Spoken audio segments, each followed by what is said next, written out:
السلام علیکم ورحمۃ اللہ، اور آپ کو خوش آمدید کہتا ہوں ہمارے انبیاء میں۔ سحر کے وقت ہم نے آپ کو بتایا تھا کہ حضرت ابراہیم علیہ السلام کو آگ میں ڈالنے کا سلسلہ اب شروع ہونے والا ہے، لہذا لکڑیاں اکٹھی کرنے کا حکم دے دیا گیا ہے۔ جب لکڑیاں اکٹھی کرنے کا کام زور و شور سے ہونے لگا، تب نمرود نے پختہ اینٹوں سے ایک چار دیواری بنائی جس کا احاطہ 12 کوس کے برابر اور اونچائی 100 گز کے قریب تھی۔ جب یہ چار دیواری مکمل ہو گئی تو ساری لکڑیاں اس میں ڈال کر آگ لگا دی گئی۔ آگ کے شعلے اس قدر بلند ہوئے کہ بہت بلندی پر اڑنے والے پرندے بھی اس کی تپش کے باعث جل کر خاکستر ہو گئے۔ اب کفار کے لیے یہ مسئلہ تھا کہ وہ منجنیق کس طرح بنائی جائے، جس کا مشورہ معمر سردار نے دیا تھا۔ اتنے میں ابلیس نے اپنی فطرت کے مطابق وہاں پہنچ کر کافروں کو منجنیق بنانے کا طریقہ بتا دیا۔ یہ منجنیق اس نے دوزخ میں دیکھی تھی اور اردو میں اس کو گوپھن کہتے ہیں۔ چنانچہ جب یہ منجنیق تیار ہو گئی تب درگاہ الہی سے آواز آئی، اے جبرائیل علیہ السلام، آسمان کے سب دروازے کھول دو تاکہ سب فرشتے خلیل اللہ کو دیکھیں کہ اسے میں نے خود دشمن کے ہاتھ میں دیا، اور میں یہ دیکھنا چاہتا ہوں کہ اللہ کے دشمن ہمارے خلیل علیہ السلام کو کس طرح جلاتے ہیں۔ حضرت جبرائیل علیہ السلام نے اللہ تعالیٰ کے حکم سے آسمان کے سب دروازے کھول دیے۔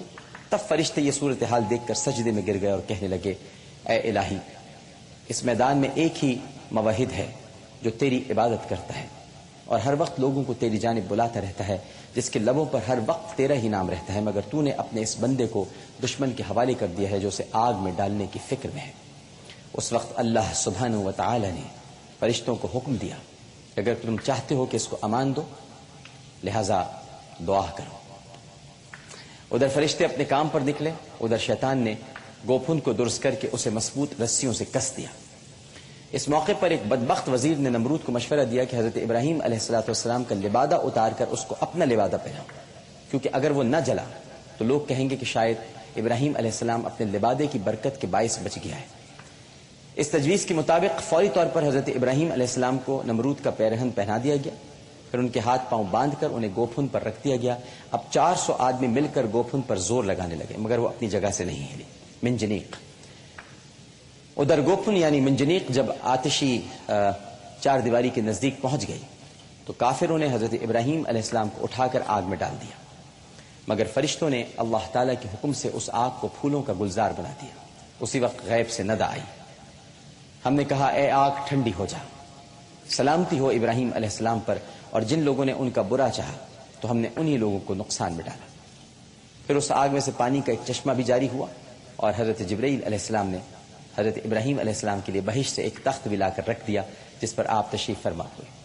یہ بھی قدرت کا عجب کمال تھا کہ حضرت ابراہیم علیہ السلام کو نمرود کا جو لباس پہنایا گیا تھا اور جس رسی سے ان کے ہاتھ پاؤں باندھے گئے تھے، وہ لباس اور رسی دونوں جل کر راکھ ہو گئے، مگر خلیل اللہ علیہ السلام کو کوئی گزند نہ پہنچی۔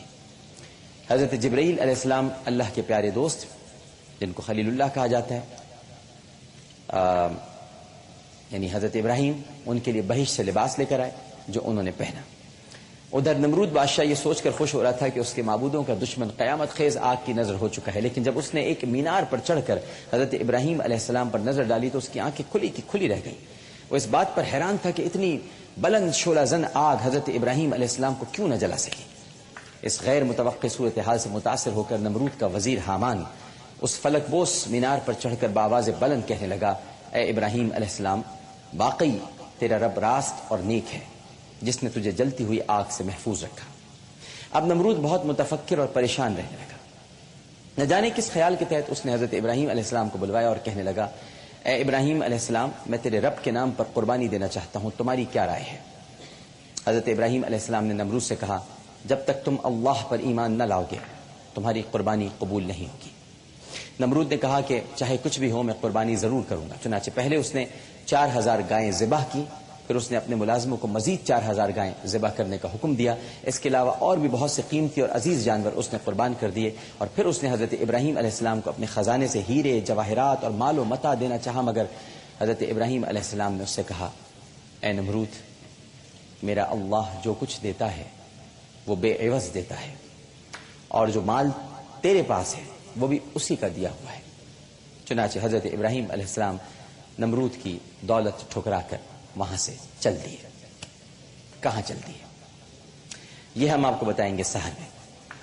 حضرت ابراہیم کا اب ایک نیا سفر شروع ہوا ہے، چل پڑے ہیں، ابھی وہیں ہیں، کیونکہ ابھی تو نمرود کی موت بھی واقع ہونی ہے اور بڑی ہی دردناک، لیکن حضرت ابراہیم کو ابھی آگے جانا ہے، مصر بھی جانا ہے، اس کے بعد وادی القریٰ کی طرف بھی نکلنا ہے۔ ایک سفر ہے، ابھی حضرت اسماعیل علیہ السلام کی پیدائش بھی ہونی ہے، حضرت اسحاق کو بھی دنیا میں آنا ہے، یہ ساری باتیں ہیں، لیکن ہم آپ سے ملیں گے سحر میں انشاءاللہ ہمارے انبیاء کے ساتھ۔ فی الوقت ایک وقفہ، جناب رحیم شاہ صاحب بھی ہمارے ساتھ اسٹوڈیو میں موجود ہیں، اس شہر میں موجود ہیں، شہر رمضان میں، بستی بس چکی ہے، مہمان بھی آ چکے ہیں، گفتگو کرتے ہیں۔ وقفہ۔ السلام علیکم ورحمۃ اللہ۔